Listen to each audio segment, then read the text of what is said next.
So বাংলাদেশের বর্তমান প্রেক্ষাপটে যে পরিস্থিতি সৃষ্টি হয়েছে, সেই পরিস্থিতিতে মনে হচ্ছে দিন শেষে আওয়ামী লীগেরই বিজয় হবে। দিন শেষে বাংলাদেশের জনগণেরই বিজয় হবে, আপাতত দৃষ্টিতে তাই মনে হচ্ছে।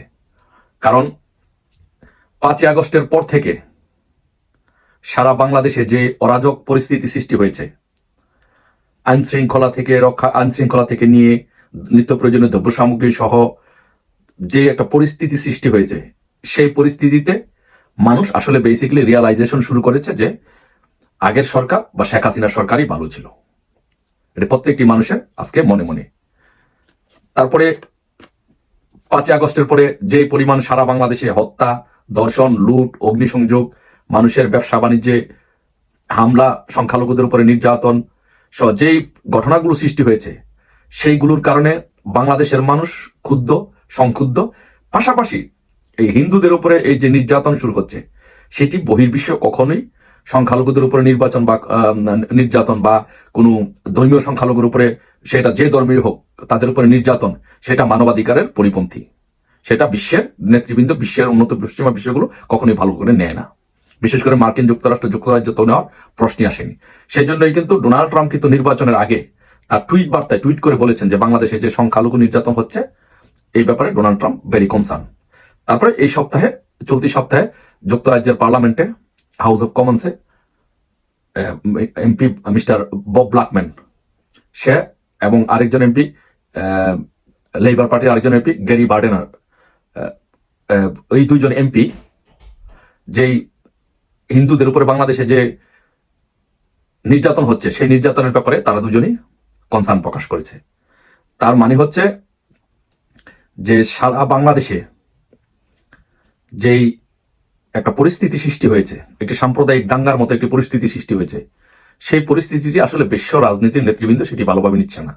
এবং বিশ্বের নেতৃবৃন্দ, বিশেষ করে মার্কিন যুক্তরাষ্ট্র, ইংল্যান্ড এবং ইউরোপ, তারা মনে করছে যে এই সুৎখোর ফ্যাসিস্ট ইউনূস হচ্ছে বাংলাদেশে একটি সাম্প্রদায়িক সরকার, সাম্প্রদায়িকতাকে উস্কে দিচ্ছে এবং একটি মাইনরিটি কমিউনিটির উপরে অত্যাচার নির্যাতন করছে।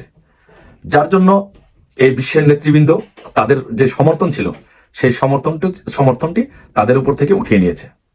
তাদের উপর বিশ্বের কোন নেতৃবৃন্দের ন্যূনতম পরিমাণ সমর্থন এই ফ্যাসিস্ট স্বৈরশাসক ইউনূসের উপর নেই। তারপরে আপনি যদি দেখেন যে বাংলাদেশে হিন্দুদের উপরে যে পরিমাণ যেভাবে নির্যাতন হচ্ছে, এটি বাংলাদেশে 1971 সালে মুক্তিযুদ্ধের পরে হয়েছিল। আর সেই দীর্ঘ প্রায়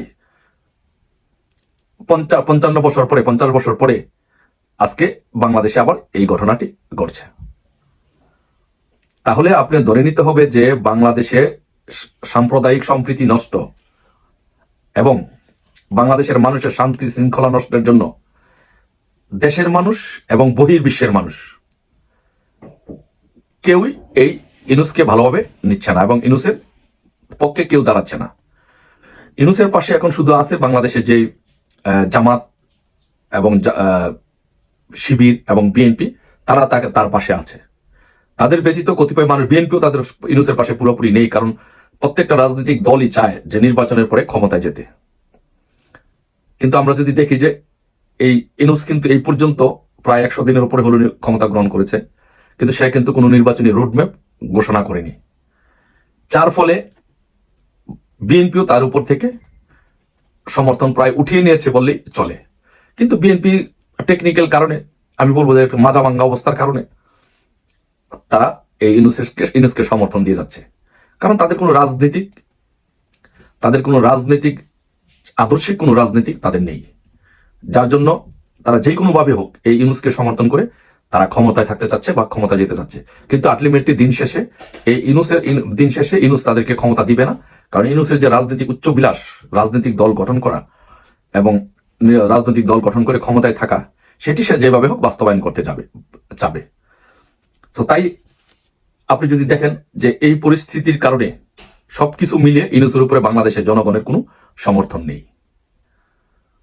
তো তাই আমি মনে করি যে দিন শেষে এখন হয়তো গায়ের জোরে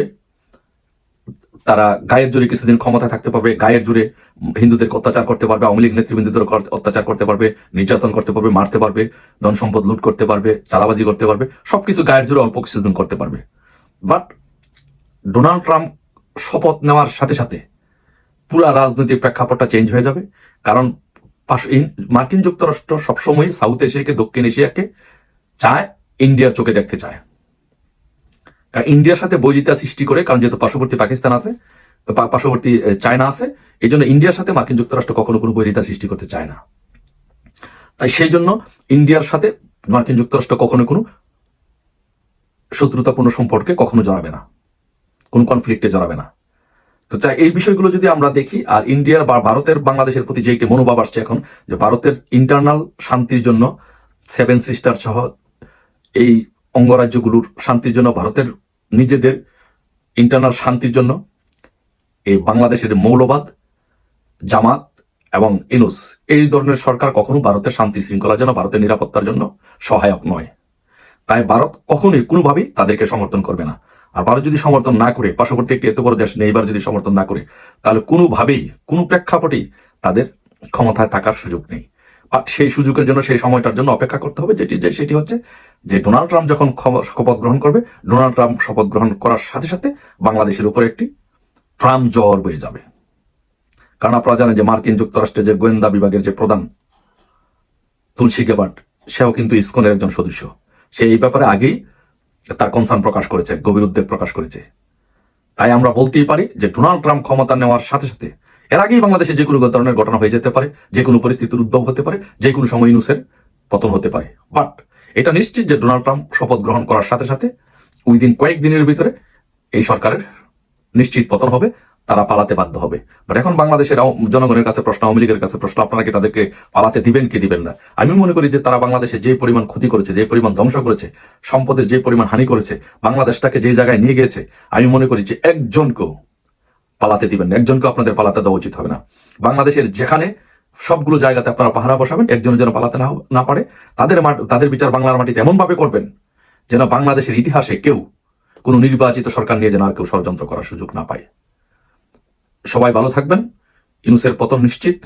শেষ পর্যন্ত বাংলাদেশের জনগণ এবং বাংলাদেশের স্বাধীনতা সপক্ষের দল বাংলাদেশ আওয়ামী লীগই হাসবে।